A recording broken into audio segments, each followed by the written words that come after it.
아무것도 두려워 말라. 아무것도 두려워 말라. 주 나의 하나님이 지켜주시네. 놀라지 마라. 겁내지 마라. 주님 나를 지켜주시네. 내 맘이 힘에 겨워 지칠지라도 주님 나를 지켜주시네. 세상의 험한 풍파 몰아칠 때도 주님 나를 지켜주시네.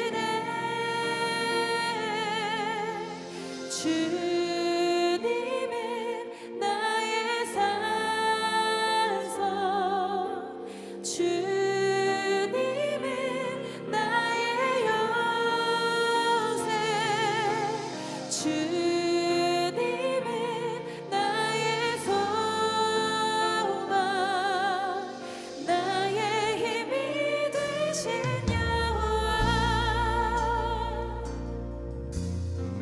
아무것도 두려워 말라. 아무것도 두려워 말라. 주 나의 하나님이 지켜주시네. 놀라지 마라. 겁내지 마라. 주님 나를 지켜주시네. 내 맘이 힘에 겨워, 내 맘이 힘에 겨워 지칠지라도 주님 나를 지켜주시네. 세상의 험한 풍파 몰아칠 때도 주님 나를 지켜주시네. 주님은 나의 산성, 주님은 나의 요새, 주님은 나의 소망, 나의 힘이 되신 여호와. 내 맘이 힘에 겨워, 내 맘이 힘에 겨워 지칠지라도 주님 나를 지켜주시네. 세상의 험한 풍파 몰아칠 때도 주님 나를 지켜주시네. 주님은 나의 산성, 주님은 나의 요새, 주님은 나의 소망, 나의 힘이 되신 여호와. 주님은 나의 산성, 주님은 나의 산성, 주님은 나의 요새, 주님은 나의 소망. 우리 한 번 더 믿음을 다해 고백합시다. 주님은 우리의 산성이 되십니다. 주님은 나의 산성, 주님은 나의 요새, 주님은 나의 소망. 우리 믿음의 두 손을 들어 그 전능하신 주님을 찬양합시다. 전능하신 하나님 찬양,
모든 영광과 찬양과 감사를 올려드립니다. 할렐루야.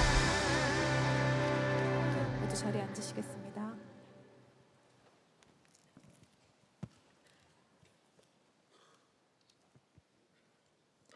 거룩하신 하나님 아버지, 주님은 온 우주 만물을 창조하신 하나님이십니다. 우리의 생사화복을 주관하시고 과거와 현재, 미래를 구속하시는 전능하신 하나님입니다.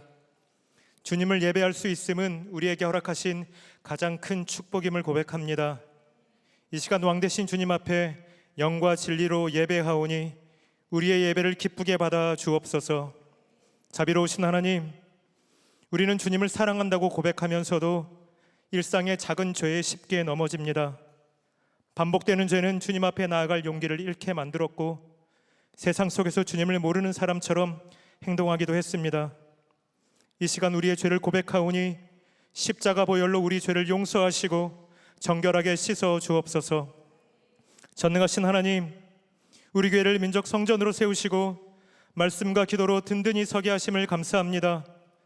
알고 있는 믿음을 넘어 행함이 있는 믿음으로 나아가게 하시고 내가 선 그 자리에서 예수 믿는 믿음을 분명히 드러내게 하여 주옵소서.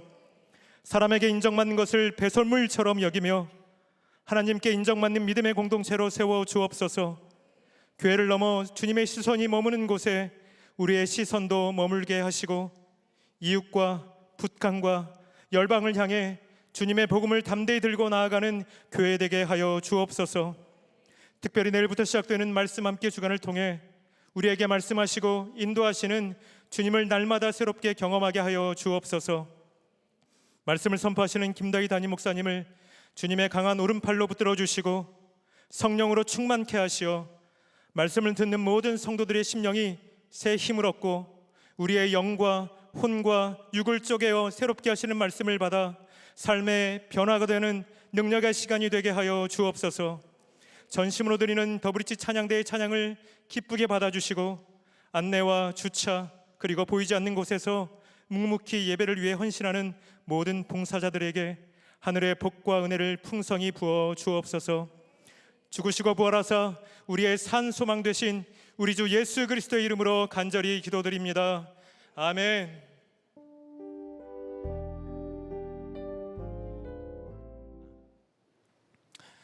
오늘 우리에게 주시는 하나님의 말씀은 사무엘하 20장 1절에서 26절까지의 말씀입니다. 봉독은 1절, 6절에서 10절, 19절에서 22절까지만 하도록 하겠습니다. 그 즈음에 불량배 한 사람이 그곳에 있었는데 그의 이름은 세바였다. 그는 비그리의 아들로서 베냐민 사람이었다. 그는 나팔을 불면서 이렇게 외쳤다. 우리가 다윗에게서 얻을 몫은 아무것도 없다. 우리가 이새의 아들에게서 물려받을 유산은 아무것도 없다. 그러니 이스라엘 사람들아, 모두들 자기의 집으로 돌아가자. 그래서 다윗은 아비새에게 명령하였다. 이제 비그리의 아들 세바가 압살롬보다도 더 우리를 해롭게 할 것이요. 그러므로 장군은 나의 부하들을 데리고 그를 뒤쫓아가시오. 혹시라도 그가 잘 요새화된 성읍들을 발견하여 그리로 피하면 우리가 찾지 못할까 염려되어. 그래서 요압의 부하들과 그렛 사람과 블렛 사람과 모든 용사가 비그리의 아들 세바를 뒤쫓아가려고 아비새를 따라 예루살렘 밖으로 나갔다. 그들이 기브온의 큰 바위 곁에 이르렀을 때 아마사가 그들의 앞으로 다가왔다. 요압은 군복을 입고 허리에 띠를 띠고 있었는데 거기에는 칼집이 달려있고 그 칼집에는 칼이 들어있었다. 요압이 나아갈 때 칼이 빠져나와 있었다. 요압은 아마사에게 형님 평안하시오 하고 말하면서 오른손으로 아마사의 턱수염을 붙잡고 입을 맞추었다. 요압이 다른 손으로 칼을 빼어 잡았는데 아마사는 그것을 눈치채지 못하였다. 요압이 그 칼로 아마사의 배를 찔러서 그의 창자가 땅바닥에 쏟아지게 하니 다시 찌를 필요도 없이 아마사가 죽었다. 그런 다음에 요압은 자기 동생 아비새와 함께 비그리의 아들 세바를 뒤쫓아갔다. 저는 이스라엘에서 평화롭고 충실하게 사는 사람들 가운데 하나입니다.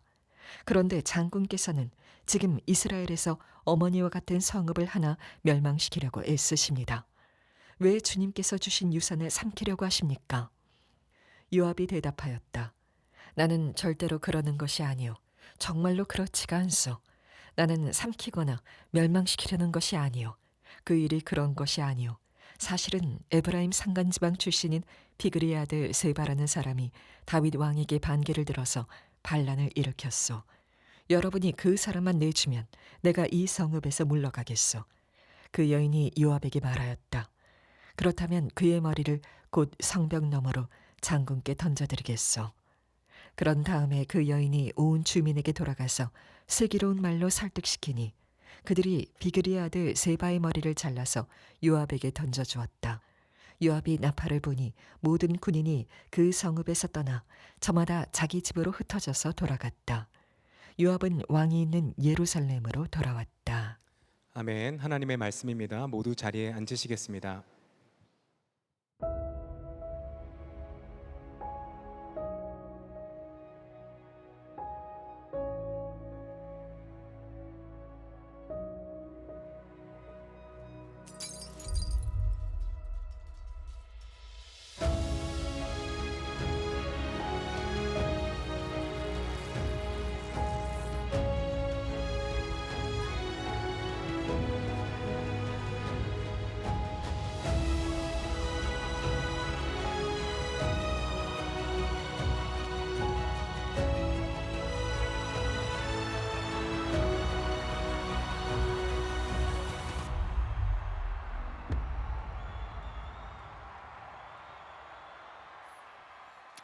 네, 10월 둘째 주 우리 사부 예배 오신 여러분들 주님의 이름으로 환영하고 축복합니다. 여러분들의 삶 가운데 하나님의 평강이 있게 되기를 축원드립니다.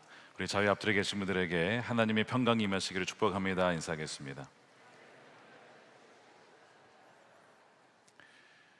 네, 감사합니다. 사무엘하 하나님의 나라를 세우는 사람 23번째입니다. 내면의 전쟁에서 승리하는 법이란 제목으로 말씀을 나누겠습니다.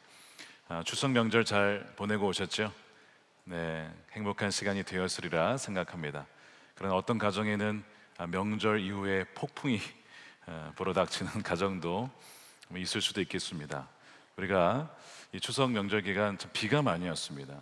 장마가 다시 왔나 싶을 정도로 좀 날씨가 좀 아쉬웠어요. 여러분, 폭풍이 지나간 것 같은데, 장마가 지나간 것 같은데 다시 찾아올 때가 있습니다. 오늘 사무엘하 20장이 바로 그 내용입니다. 압살롬이라고 하는 폭풍이 왔다가 지나갔어요. 다윗이 하나님의 은혜로 이제 잘 세워나가야겠다, 용서하고 용납하고 그래야겠다, 그렇게 마음을 먹었는데 진짜 전쟁은 폭풍이 지나간 다음에 우리의 내면에서 벌어지게 된다는 것을 사무엘하 20장에서 보여주고 있습니다. 저는 오늘 이 사무엘하 20장을 해석을 할 때에 이스라엘 나라를 바로 우리 내면의 왕국, 바로 그것으로 좀 해석을 하려고 합니다. 하나님의 나라라고 할 때 이 나라라고는 단어가 이 통치하다라는 겁니다. 그러니까 하나님이 우리의 마음과 우리의 생각을 통치하시죠. 그럴 때 우리의 마음 속에 하나님의 나라가 임하는 거예요. 그런데 여러분, 항상 우리 마음이 평안합니까? 그렇지 않습니다. 우리의 내면이 요동치고 정말 성난 파도처럼 출렁일 때가 있어요. 왜 그렇죠? 하나님의 그 나라, 하나님의 다스림을 거부하고 반역하는 세력들이 있기 때문입니다. 바로 오늘 본문에 세바와 요압과 같은 인물로 인하여서 그런 일이 벌어지죠. 그러면 어떻게 하면 우리 내면에서 벌어지는 전쟁을 이기고 승리할 수 있을까? 오늘 사무엘하 20장을 통해서 함께 살펴보고자 합니다. 오늘 20장 1절에 보면 세바라는 인물로 시작을 합니다. 세바는 성경에 의하면 불량배라고 이렇게 묘사가 되어 있어요. 베냐민 사람이고 에브라임 이 산간 지역에서 온 사람입니다. 이 세바가 오늘 본문의 좀 중심에 있는데 어떤 일이 벌어졌는지 알려면 이 19장 후반부를 알아야 됩니다. 기억나시죠? 다윗이 압살롬의 난이 끝나고 참 승리를 하긴 했지만 좀 슬픔 가운데 돌아오게 됩니다. 그때에 이런 얘기를 했잖아요. 반란의 주역이었던 이 압살롬의 편을 들었던 유다 지파를 향하여서 그들을 처단하는 것이 아니라 앞장서서 내가 왕궁으로 돌아온 일에 당신들이 앞서 주십시오. 그러니까 다윗은 손을 내밀어서 그들을 품고자 했던 거예요. 그러니까 굉장히 다윗의 이 큰 마음, 넓은 마음, 정말 이 용서하고 용납하려는 그 마음을 볼 수가 있는 거죠. 참 좋은 의도로 하는 것인데 이 다윗의 의도와는 전혀 다르게 이 이스라엘 지파가 그것 때문에 화가 난 겁니다. 아니 정작 우리가 다윗을 도와준 자는 우리인데 왜 유다 지파에게 손을 내밀어서 그 영광스러운 자리를 유다 지파가 차지하게 하느냐? 우리에게 줘야지.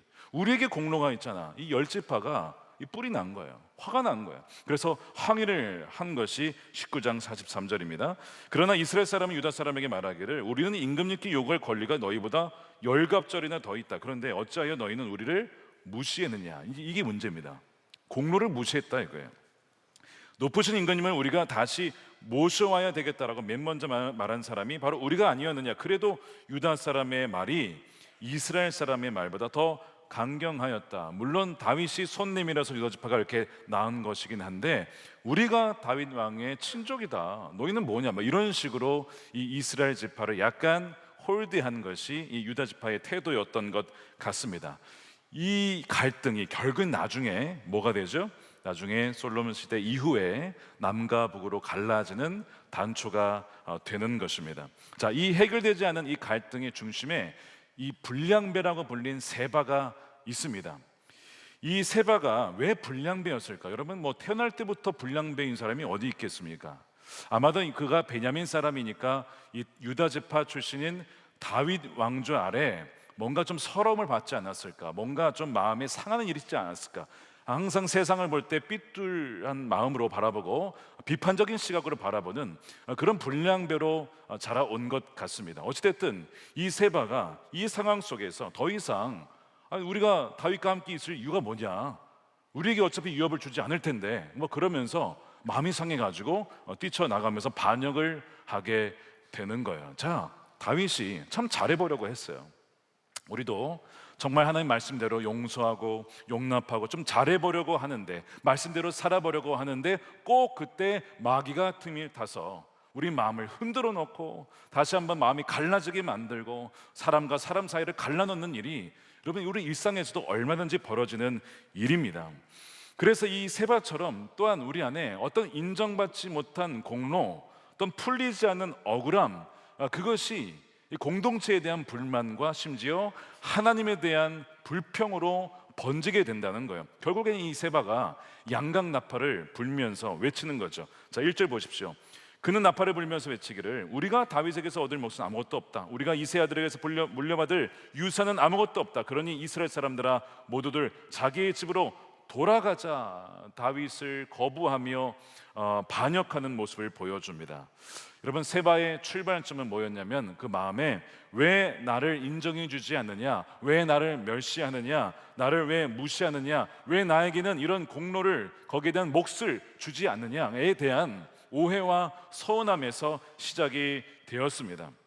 여러분 우리가 하나님의 일을 하고 섬기다가도 인정받지 못할 때에 누군가가 알아주지 못할 때에 어떤 마귀가 찾아옵니까? 이 섭섭마귀가 찾아와요. 그래서 내 마음을 파고듭니다. 그래서 이 마음이 계속 곪게 되는 거예요. 실망하게 되는 거예요. 이 자기 연민에 빠지게 됩니다. 여러분 자기 연민이라고 하는 것은 갈채받지 못한 이 자아의 이 섭섭함이거든요. 나는 칭찬받을 자격이 있어. 누구보다도 박수받을 자격이 있는데 왜 나를 인정해 주지 않는 거야? 이런 마음. 뭔가 기대감이 있었는데 기대에 닿지 못했을 때에 오는 그 실망감이 우리 마음에 들죠.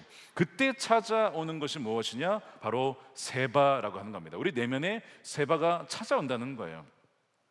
필립 얀시라고 하는 기독교 작가가 쓴 하나님 당신께 실망했습니다라는 책의 챕터 중에 하나가 하나님은 불공평하신가라는 챕터가 있습니다.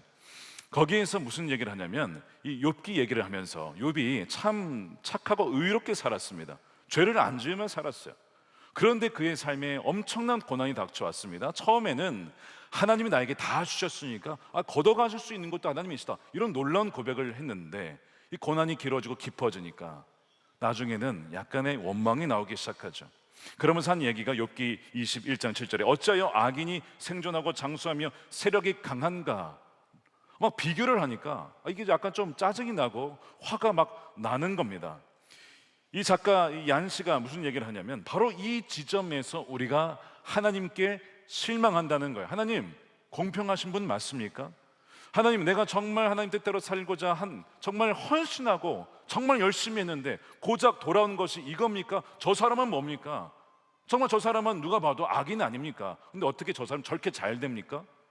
하나님이 공평하지 않다라고 느끼는 그 지점에서 우리의 신앙에 심각한 위기가 온다는 거예요. 자, 그때에 세바가 찾아와서, 그래, 하나님은 원래 불공평한 분이야. 하나님은 편애하신 분이야. 널 사랑하지 않고 죄를 사랑하고 너를 버린 거야. 그러니까 이제 어떤 마음이 들어요? 내가 이만큼 상처를 받았으니까 이제는 내 마음대로 살 거야. 더는 하나님의 통치 난 거부할 거야. 내 멋대로 살 거야. 이렇게 뛰쳐나가게 되는 것, 바로 이것이 세바의 길인 거예요. 여러분, 혹시 마음속에 이 세바가 찾아오지 않으셨습니까? 마음속에 문을 열고 들어와서, 하나님은 불공평하시잖아, 너 억울하잖아, 야 뛰쳐나가, 야 공동체를 떠나, 이런 식으로 세바가 여러분 우리 마음속에 찾아올 때가 있지 않습니까? 사실 이 억울함 자체는 여러분 죄는 절대로 아니죠. 그런데 이 어떤 억울함이 어떤 상처라고 보일 수 있는 부분이 하나님의 선하심과 하나님의 주권 속에 이것이 벌어졌기 때문에 그 안에 건강하게 해석이 되면 나중에 돌아보면, 아, 그때 이래서 이런 일이 있었던 것이구나를 알게 됩니다. 그런데 그 하나님의 주권 가운데 건강하게 해석이 안 되면 나중에 그것이 내 마음속에 상처가 깊은 쓴뿌리가 된다는 거예요. 그러면서 시야가 좁아져요. 마음이 좁아져요. 어떤 좋은 얘기를 들어도, 칭찬을 들어도 저 사람은 진짜 나를 칭찬해서 그런 게 아닐 거야, 저 사람은 내 마음을 정말 알아주지 못할 거야, 이런 식으로 삐뚤어진 시각으로, 소위 불량배와 같은 이 세바처럼 그렇게 마음이 왜곡되어서 나중에는 그 쓴뿌리가 뭐가 됩니까? 마귀가 장난하는 정말 마귀의 놀이터가 됩니다. 그래서 계속해서 마귀가 그 사람에게 하나님을 원망하게 만들고, 교회를 원망하게 만들고, 어떤 사람을 원망하게 만들고, 나라를 원망하게 만들고, 이런 식으로 만들어서 이 반역에 가담하도록 하는 그런 일로 인도한다는 것이죠. 결국에는 독립선언을 하는 거예요. 공동체를 떠나고 신앙을 떠나고, 이런 일이 여러분 지금도 벌어지는 일입니다. 이것이요, 부부간에도 벌어질 수 있어요. 한 부부가 있었는데 남편이 약간 좀 무뚝뚝한 사람입니다.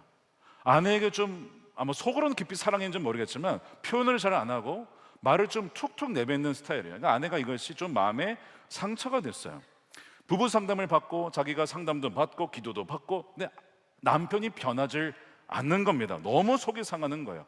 자신을 잘 대해주지 않는 것 같은 거예요. 그러니까 그녀의 어떤 정당한 이 상처가 결국 이 해석되지 않은 고통이 되었고, 그것이 쓴뿌리가 됩니다. 결국에는 그 쓴뿌리에 마귀가 찾아와서 세바의 나팔을 이렇게 부는 거예요. 너는 남편과의 관계를 개선하기 위해 충분히 노력했어. 이 관계에서 내가 받을 몫은 이제 더 이상 없는 거야. 너가 이 남편이랑 살아봤자 받을 몫이 뭐겠어? 고통뿐 아니겠어? 저 사람 절대 변하지 않을 거야. 그러니까 뭐해? 독립해. 여러분, 이것이 부부관계에서 찾아오는 세바의 소리 아닙니까? 그러면서 하나님도 내 사정을 아실 거야, 내 마음을 아실 거야, 더 이상은 못 참겠어. 여러분, 성경에 회개하지 않은 가늠의 문제, 정말 이거는 뭐 감당할 수 없는 가정폭력의 문제, 정말 살기 위해서 정말 이 하나님의 언약 관계를 파괴하는 그런 특수한 어떤 예가 있습니다. 특별한 예가 있어요. 그런 경우에는 정말 그 사람을 살리기 위해서 이혼 증서를 내어주어라, 그런 조항이 있지 않습니까? 그런데 그런 경우를 제외하고 어떤 경우를 보면 내 억울함과 상처가 너무 커서 하나님이 짝지어 주신 것을 사람이 나누지 못한다는 말씀이 내게 별로 다가오질 않고, 이게 더 현실이야. 그래서 그냥 이걸 택하는 거예요. 하나님, 제가 이 영역만큼은, 이 부부관계만큼은 제가 제 뜻대로 하겠습니다. 떠나는 거예요. 이것이 세바의 길이 바로 부부관계에서도 얼마든지 일어날 수 있습니다. 근데 여러분, 세바를 가만 보면 그의 억울함이 느껴지시죠? 근데 이 세바의 오해였습니다. 엄청난 오해였어요. 지금 다윗이 이스라엘 지파를 무시한 게 아니에요. 다윗이 얼마나 이스라엘 지파가 고마웠습니까? 위기 시대에 찾아와서 먹을 것도 주고 힘이 되어주고 군사가 되어주고. 그래서 나중에 이 다윗이 돌아올 때 뭐라고 했습니까? 내가 이제서야 온 이스라엘의 왕이 된 것 같다. 너무 좋은 거예요. 온 지파가 이제 하나가 되었으니까. 근데 이 반란군 주역이었던 유다 지파가 떨어져 나가면 안 되니까 앞장서서 제가 돌아온 일에 서 주십시오. 그렇게 손을 내민 거지. 소위 뭘까요? 지금으로 굳이 비유하자면 거국 내각 탕평책 정치를 해가지고 상대방도 이렇게 받아들이기 위해서 그렇게 한 거죠. 이 다윗의 넓은 마음, 왕으로서 나라가 더 이상 분열되어 싸우지 않기를 원하는 그 마음, 세바는 그것을 전혀 이해를 못한 거예요. 그저 내가 받을 목, 내가 정말 죽도록 충성해서 내가 받을 유산이 이거 다윗이 안 주겠구나, 이런 생각을 하면서 삐뚤어져 나간 겁니다. 마귀가 틈을 탄 것입니다. 그러니까 여러분, 어떤 벌어진 일도 중요하지만 그것을 내가 어떻게 바라보는 그 관점, 시각이 훨씬 더 중요해요. 사건을 해석하는 것이 훨씬 더 중요한 것입니다. 카인 아이들만의 그리스도인의 생각 사용법이라는 책이 있어요. 한번 읽어보세요. 참 도움이 많이 될 겁니다. 여러분, 내면 세계 전쟁에 대해서 여기 보면 어떤 이야기가 나오냐면 전 세계적으로 부부관계의 이 전문가인 존 가트맨이라는 분이 나옵니다. 이 이야기 나와요. 이분이 4만 명의 커플들을 만나면서 깨달은 게 하나 있다는 거예요. 행복한 부부가 있고 불행한 부부가 있고 결국 이혼하는 부부가 있는데, 하도 사람들을 많이 만나서 상담을 하다 보니까 이제는 그냥 부부간의 대화와 표정만 봐도 이 부부는 오래 살겠다, 같이 행복하게. 이 부부는 금방 나중에 이혼하겠다가 거의 정확하게 맞춘다는 겁니다. 거의 정확하게 맞춘다는 거예요. 몇 가지만 보면 된다는 거예요. 그 중에 하나가 뭔지 아십니까? 짐작하시겠지만 바로 시각입니다. 시각. 그러니까 행복한 이 결혼 생활을 하는 이 소위 결혼의 달인들은 상대방에 의해서 항상 감사할 거리를 찾는 거예요. 여보 이거 해서 고마워. 빨래 해줘서 고마워. 옷을 다려줘서 고마워. 뭐 해서 고마워. 여보 오늘 열심히 일해서 해줘서 고마워요. 아이들을 위해서 시간 내서 고마워. 항상 감사할 거리를, 인정할 거리를 찾고 그렇게 세워준다는 거예요. 최대한 상대방의 행동을 좋은 쪽으로 해서 긍정적인 감정이 우세하다는 거예요. 근데 파경에 이르는 부부들은 특징이 뭘까요? 배우자의 실수를 찾습니다. 지적을 합니다. 모든 행동을 나쁜 쪽으로 해석하는 이 부정적인 감정 우세가 훨씬 더 강한 거죠. 예를 들면 남편이 아내에게 얘기를 했는데 아내가 남편 얘기를 잘 귀담아 듣지 않고 눈을 쳐다보지도 않아. 딴 생각하는 것 같아. 자, 긍정적인 부분은 어떻게 생각하느냐? 남편이 오늘 아내가 뭔가 걱정이 있나? 뭔가 걱정거리가 있나? 내 얘기를 잘 듣지 않네? 여보, 오늘 무슨 일이 있었어? 왜 그래 당신? 이렇게 얘기한다는 거예요. 긍정적인 쪽으로. 근데 이 부정적인 감정이 우세한 부부의 같은 경우에 남편이 말을 했는데 아내가 안 들었다. 당신 내 말 안 들어? 나를 무시해. 당신 항상 그런 식이지 뭐. 이렇게 얘기를 한다는 거야. 그러니까 계속 대화가 그런 식으로 막 계속 삐뚤어지는 거예요. 그래서 여러분, 사실 일어난 사건도 물론 부부관계에 영향을 미치지만 뭐가 더 중요합니까? 그 사건을 바라보는 시각과 관점이 훨씬 더 중요하다는 것, 그것을 어떻게 인식하느냐가 훨씬 중요한 거죠. 자, 세바의 문제가 여기에 있었습니다. 시각의 문제가 있었어요. 지금 다윗이 이스라엘 지파를 무시한 게 아니에요. 버리겠다는 게 아닙니다. 근데 이 세바, 불량배로 불렸던 이 사람의 삐뚤어진 시각 속에서는 그렇게 보이는 거예요. 왕의 관점이 이해가 되지 않는 거예요. 여러분, 이런 일들이 성경에 곳곳에 벌어집니다. 여러분 12정탐꾼 이게 잘 아시잖아요. 12명이 가나안 땅에 가서 40일간 정탐을 했어요. 오랜 시간 정탐을 했습니다. 돌아왔는데 10명은 부정적인 보고를 해요. 우리는 거기 가면 죽습니다. 거기 못 들어갈 겁니다. 우리는 메뚜기입니다. 그들은 거인입니다. 근데 갈렙과 여호수아는 똑같은 것을 보고도 과연 이 땅은 하나님께서 우리에게 주신 땅입니다. 정말 풍족한 땅입니다. 하나님께서 이 땅을 우리에게 주실 것입니다. 아니 여러분, 다른 걸 봤습니까? 똑같은 것을 보고 똑같은 사람들을 보고도 전혀 다른 결과가 나온 이유가 무엇입니까? 관점의 차이입니다. 그 관점이 어디서 발생한 것이죠? 차이가 하나님을 보고 그 약속을 바라보고 말씀을 통해서 그 사건을, 그 땅을 볼 것이냐 아니냐의 차이가 너무나 다른 결과를 가져오게 된 것입니다. 그러니까 여러분, 우리 삶에서 벌어지는 문제, 진짜 문제는 사건, 사고일 수도 있겠지만 그것보다 더 중요한 것, 이것을 하나님의 관점에서, 그 나라 관점에서 어떻게 이것을 바라보고 해석할 것이냐, 이게 훨씬 중요한 거예요. 그런데 마귀가 하는 일은 뭐예요? 계속 삐뚤어진 관점으로, 서운한 관점으로, 너를 버린 거야, 너를 무시해서 그런 거야, 이런 식으로 우리 마음을 공격하여 결국에는 갈라지도록, 부부가, 가정이, 교회가, 나라가 갈라지도록 계속 세바의 난을 일으키게 되는 겁니다. 두 번째 전선이 있습니다. 두 번째 전선은 바로 장악하는 반역인 내 안의 요압입니다. 자, 세바는 뛰쳐나가는 거죠. 그런데 요압은 나가지 않으면서 반역을 해요. 하나님 나라 안에 머물러 있어요. 이스라엘 안에 머물러 있어요. 그런데 왕의 뜻을 거역하고 내 뜻대로 행하는 자가, 그런 형식의 반란이 요압의 반란입니다. 자, 오늘 본문에 어떤 일이 벌어졌어요? 아마사를 다윗이 총사령관으로 세웠던 거 기억나시죠? 반역군이었는데 총사령관을 품었어요. 그런데 오늘 본문에 이 세바의 난이 일어나자 이 아마사에게 시켰는데 이 아마사가 이 제때 기한을 못 지키고 다윗의 명령을 잘 지키지 못했습니다. 시간을 지키지 못하니까 결국 다윗이 아비새를 시켜서 세바를 치라고, 반역을 잠잠히 하라고 이제 보냈는데, 그 가운데 이 아비새와 요압이 누구를 만나냐면 중간에 아마사를 만납니다. 그 요압이 형님 잘 계십니까? 인사하면서 수염을 잡고 입을 맞췄는데 왼손으로는 칼로 아마사를 죽이는 거예요. 오늘 본문을 읽었죠. 그러니까 암살을 하는 거예요.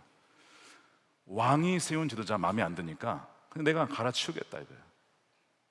나라 안에 있으면서 머리로는 다윗 왕을 왕이라고 하지만 실제로 왕은 누구예요? 요압입니다. 자, 이 요압은 어떤 인물이냐? 바로 우리 안에도 있어요. 어떤 방식으로요? 여러분, 하나님이 우리의 아버지시고 주님이 우리의 왕이시죠. 예수님이 우리의 왕이시고 우리 선한 목자 되시죠. 그런데 왕을 인정하긴 하지만 우리가 실제로 일을 처리할 때에, 문제를 해결할 때 어떻게 합니까? 내 지혜와 내 능력과 내 경험을 바탕으로, 이게 훨씬 더 빨라. 야, 그 문제, 야, 사람 이런 사람 세우고 돈 얼마 투자해가지고 하면 문제 해결되잖아. 이런 식으로 처리하는 거예요. 효율적이에요. 능력이 있어요. 그런데 주님의 뜻과는 정반대일 수 있어요. 하나님을 부인하는 건 아니에요. 그런데 하나님을 완전히 따라가는 건 또 아니에요. 여러분, 이런 인물이 누구라고요? 요압인데 우리 안에 그런 요압이 있다 없다? 있습니다. 아마 요압의 모습이 더 많지 않을까 싶어요. 아주 교묘한 반역인 것이죠. 오늘 11절에 보니까 그때 요압의 부하 한 사람이 아마사의 죽음 곁에 서서 외치기를, 요압을 지지하는 사람과 다윗 쪽에 선 사람은 요압 장군을 따르시오. 그러니까 다윗을 따르는 것처럼 말하자면 실제로는 아니에요. 내 방식을 따라야 되는 거예요. 우리가 신앙생활을 하면서도 공동체 안에서도 내 방식을 따라야 돼. 내 뜻대로 일을 처리할 때가 있지 않습니까? 그러니까 이 요압의 비극은 무엇이냐면, 악한 건 악한 건 맞는데 실제적으로 본질은 너무 유능해서 하나님이 없어도 괜찮은 사람이에요. 너무 유능해요. 그래서 하나님의 은혜보다는 자신의 칼을 믿었고, 하나님의 뜻을 분별하고 기다리기보다는 자신의 판단을 앞세운 사람이 요압입니다. 육신의 생각과 세상적인 방식에 익숙한 사람, 그 사람이 요압이죠. 여러분, 이 요압의 마음속에 뭐가 있는 겁니까? 교만함이 있는 거예요. 자기 의의가 있는 거예요. 내가 항상 옳아, 내 선택이 항상 유능하고 옳고 빠르고 효율적으로 할 수가 있어. 그러니까 내 말을 따라야 돼. 요압을 따르라. 우리 내면에 이런 소리가 계속 울려 퍼져서 주님의 뜻보다는, 또 주님의 뜻을 기다리기보다는, 말씀을 통해 분별하며 기도하기보다는 우리 생각을 따라 나아갈 때 우리는 요압처럼 사실상 하나님께 반란을 하고 있는 것입니다. 그러니까 우리 안에 여러분 세바의 모습과 요압의 모습이 다 둘 다 공존해 있기에 하나님께서 통치하신 우리나라가, 이 마음이 여러분 평안합니까? 평안하다가도 그냥 요동이 치고 불안하고, 왜? 주님이 진정 왕이 되지 못하니까 불안한 거예요. 어떻게 하면 이 치열한 전쟁에서 승리할 수 있을까? 여러분, 이 전쟁은 어디에서 벌어집니까? 우리의 생각에서 벌어집니다. 영적 전쟁의 이 내면의 전쟁터는 결국에는 생각이에요. 우리가 무엇을 하기 이전에 생각합니다. 그리고 그 감정으로 좋다라고 느끼면 의지가 발동하여 움직입니다. 그리고 움직인 그 행동으로 말미암아 우리의 인생이 결정이 되죠. 그러니까 모든 시작이 생각이기 때문에 마귀가 어디를 공략할까요? 우리의 생각을 공략합니다. 불화살을 쏘고 유혹을 주고 거짓말을 심어 줍니다. 우리가 거기에 속게 되면 패배하게 되는 거예요. 자, 어떻게 이겨야 되냐? 오늘 본문에 보면 지혜로운 여인이 등장합니다. 자, 세바를 쫓아 이 요압과 아비새가 따라가다가 북방 지역까지 가게 됩니다. 아벨이라고 하는 성까지 이르게 돼요. 이 아벨은 북방 지역의 요새입니다. 북부 쪽에 시리아나 아람 군대가 쳐들어올 때 막을 수 있는 천연 요새인데, 지금 요압은 세바를 죽이겠다고 그 성을 포위해서 성을 다 그냥 폭삭 무너뜨리고 멸망시키려고 하고 있어요. 세바도 문제지만 요압의 방식이 더 문제라니까요. 문제를 해결하는 것이 아니라 문제를 더 악화시킬 수 있다는 거예요. 언제요? 우리가 요압의 소리를 따라 육신의 방식에 따라 일을 처리할 때에 문제 해결이 아니라 더 문제를 크게 만들 수 있다는 거예요. 자, 이런 상황에서 그 아벨 성에 있었던 한 여인이 등장합니다. 성경에 보면 슬기로운 여인 혹은 지혜로운 여인이라고 하고 있어요. 여러분, 이 사람이 누군지 아십니까?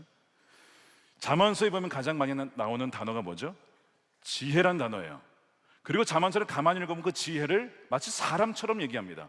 지혜가 길거리에서 우리에게 소리치며 우리를 부른다. 지혜를 영접하라, 지혜를 받아들여라, 이런 얘기를 해요. 사람처럼 얘기해요. 고린도전서 1장에 보니까 이 지혜가 누구라고 얘기를 합니까? 그리스도는 하나님의 지혜니라. 그러니까 이 아벨성의 여인의 음성은 누구의 음성입니까? 예수님의 음성이요, 하나님의 음성이요, 하나님의 말씀인 것입니다. 그래서 이 지혜로운 여인의 말을 통해서 우리가 어떻게 이 내면의 전쟁에서 승리할 수 있는지 그 3단계에 대한 부분을 나누겠습니다. 첫 번째는요, 우리 함께 읽겠습니다. 육신의 생각을, 소음을 멈추고 진리의 음성을 들으라입니다. 자, 말씀드린 것처럼 세바의 반역 때문에 요압이 왔는데 이 요압이 성을 다 무너뜨리려고 하고 있어요. 사람들을 다 죽이려고 하고 있는 거예요. 그러니까 이 상황 속에서 여인이 외치는 거예요. 근데 반복적으로 하는 이야기가 뭐냐? 하나가 있습니다. 그건 뭐냐? 쉐마입니다. 뭐죠? 들으라. 하나님 말씀을 들으라. 그 말이에요. 자, 16절입니다. 그 성읍에서 슬기로운 여인 하나가 이렇게 외치기를, 제 말을 들어보십시오. 쉐마. 좀 들어보시기 바랍니다. 쉐마. 17절에 요압이 옵니다. 당신이 요압 장군이십니까? 그렇소. 여인이 요압에게 이 여종의 말을 좀 들어보시기 바랍니다. 쉐마를 얘기해요. 쉐마를 얘기하고 있습니다. 여러분, 이것이 내면의 전쟁에서 이기기 위한 첫 번째 단계입니다. 뭐예요? 하나님의 말씀을 귀 기울이는 것입니다. 하나님의 말씀을 들을 수 있는 시간과 공간을 마련하는 거예요. 요압 장군이시여, 멈추십시오. 육신의 반응을 멈추십시오. 그리고 하나님의 말씀을 들으십시오 라고 여인이 외치는 거예요. 우리가 감정에 휩쓸려서 우리의 생각에 막 빠져들어가지고 이 지혜의 음성과 성령의 음성을 외면할 때가 있어요. 그래서 우리에게 필요한 게 뭡니까? 아침에 새벽에 일어나면 뭐 하는 거예요? 새벽 기도를 하면서 말씀을 펴면서 하루 시작하기 앞서서 하나님, 나에게 주시는 말씀이 무엇입니까? 제가 듣겠습니다. 우리가 말씀 함께 주간을 지키면서 하는 이유가 뭐예요?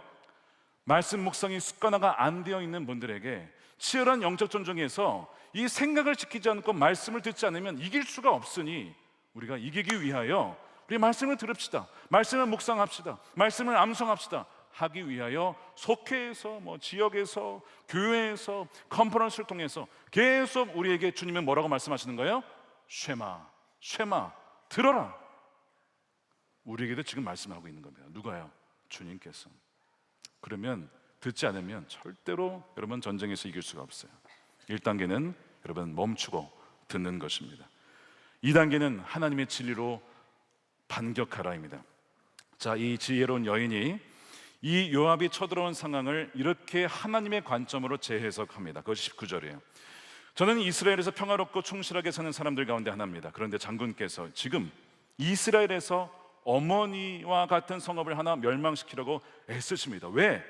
주님께서 주신 유산을 삼키려고 합니까? 여러분, 아벨성은요, 말씀드린 것처럼 북부의 중요한 요새라니까요. 근데 지금 이 요압은 세바 하나 잡겠다고 주님이 주신 천연 요새, 적으로부터 막을 수 있는 너무나 중요한 요새를 무너뜨리려고 하고 있어요. 그 얘기를 하니까 요압의 입장에서도 나는 그러려고 온 거 아닌데, 나는 하나님 일을 하러 온 것인데, 아니야, 난 세바 잡으러 온 거지 멸망시키러 온 게 아니야. 근데 여인의 말을 들어보니까 내가 지금 하나님의 유업을 파괴시키고 있네. 문제를 해결하는 것이 아니라 더 악화시키고 있네.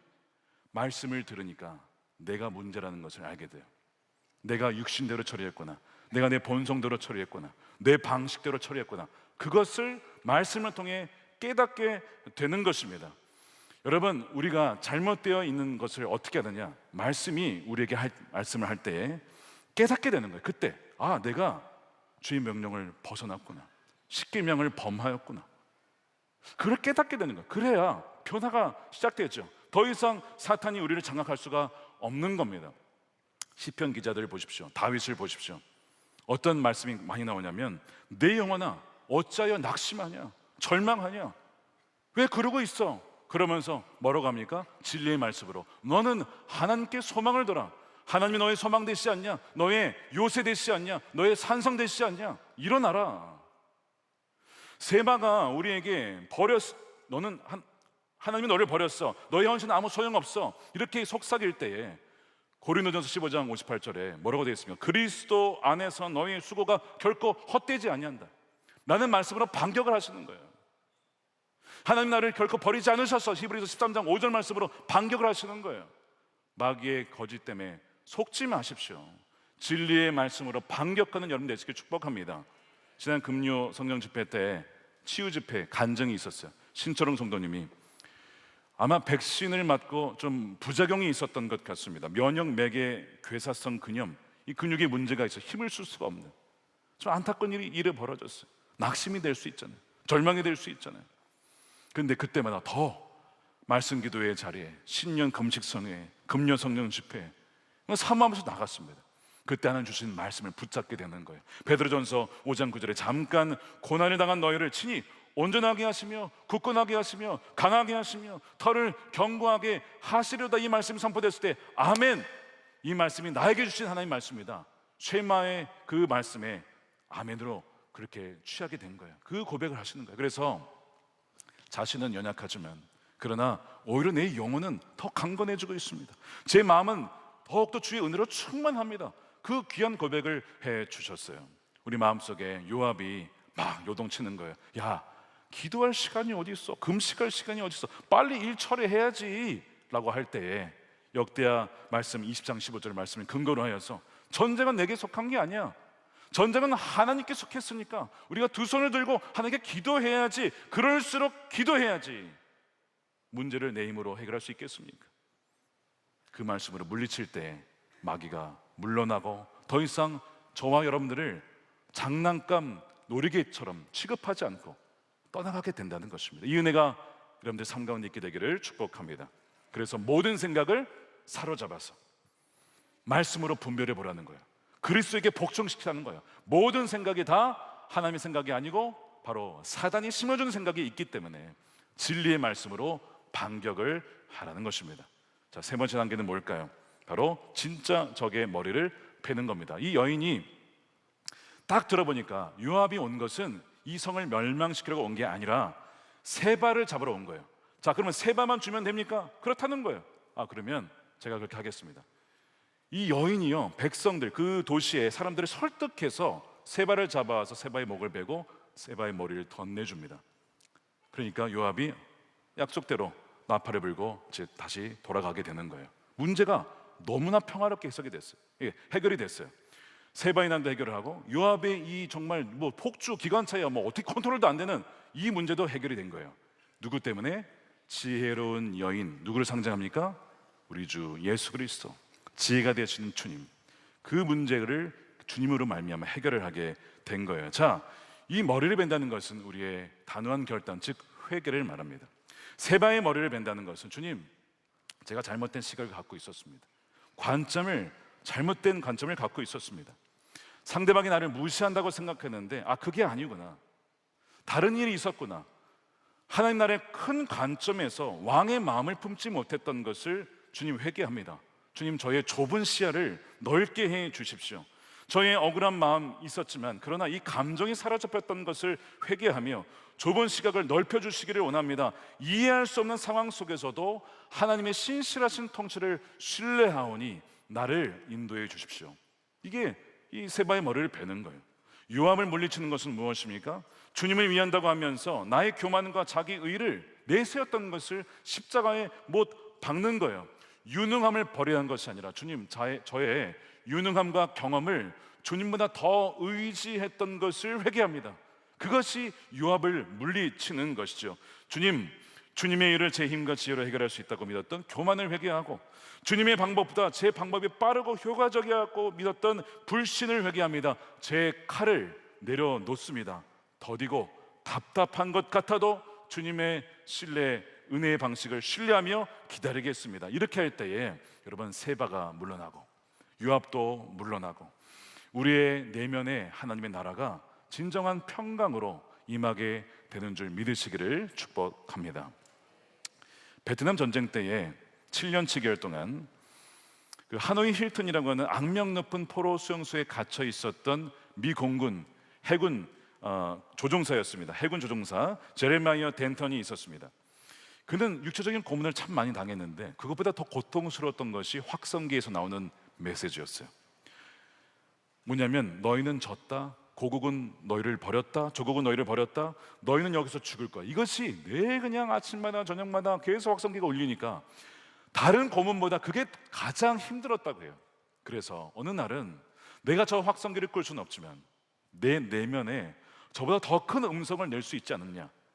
뭘 생각했냐면, 내가 암송했던 말씀을 그가 자기 영혼에 선포하기 시작합니다. 그것이 빌립보서 4장 8절입니다. 우리 함께 읽어보겠습니다. 시작.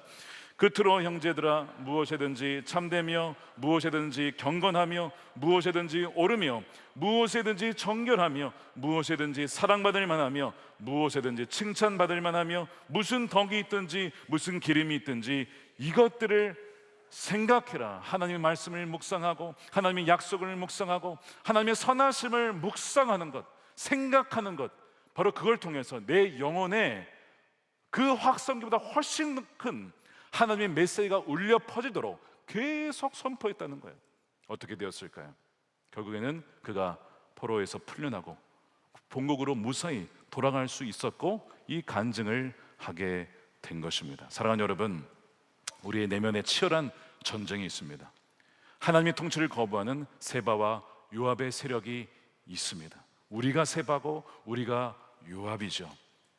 그러나 우리가 회개하며 오늘 승리하는 이 3단계를 통해서 하나님의 말씀을 듣고 또한 진리의 말씀을 분별하며 정말 진리의 말씀으로 반격하며 또한 회개를 통하여서 진정 그 적의 실체를 알고 우리가 적의 목을 벨 때에, 우리 진정 회개할 때에 주님께서는 우리의 삶을 진정으로 통치하시고 다스리시고 더 이상 요동치지 아니하며 하나님의 평강 가운데 살아가는 저와 여러분의 삶이 될 줄로 믿습니다. 그런 은혜를 누리는 저와 여러분들 되시기를 주님의 이름으로 축원드립니다.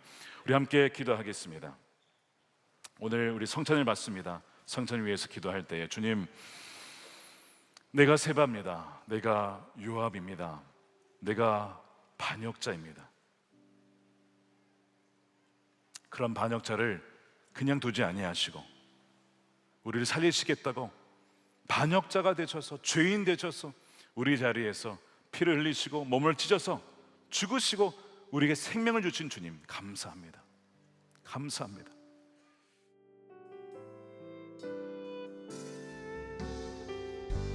세상의 욕심이 내게 몰려올 때에 나의 힘으로 그것들 모두 이길 수 없네.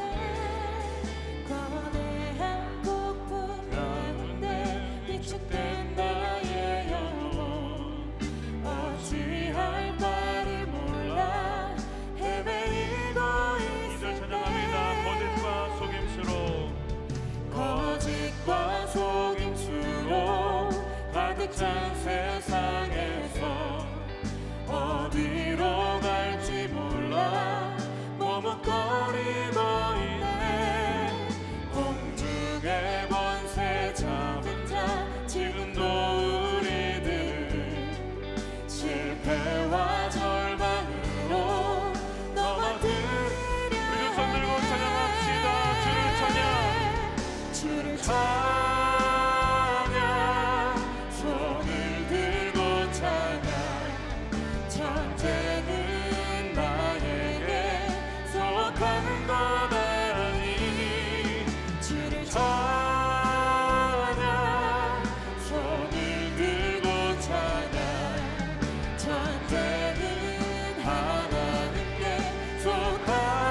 한번 더 고백합니다. 주를 찬양합니다. 주를 찬양, 손을 들고 찬양. 천재는 나에게 속한 것 아니. 주를 찬양, 손을 들고 찬양. 천재는 하나님께 속한 것이니.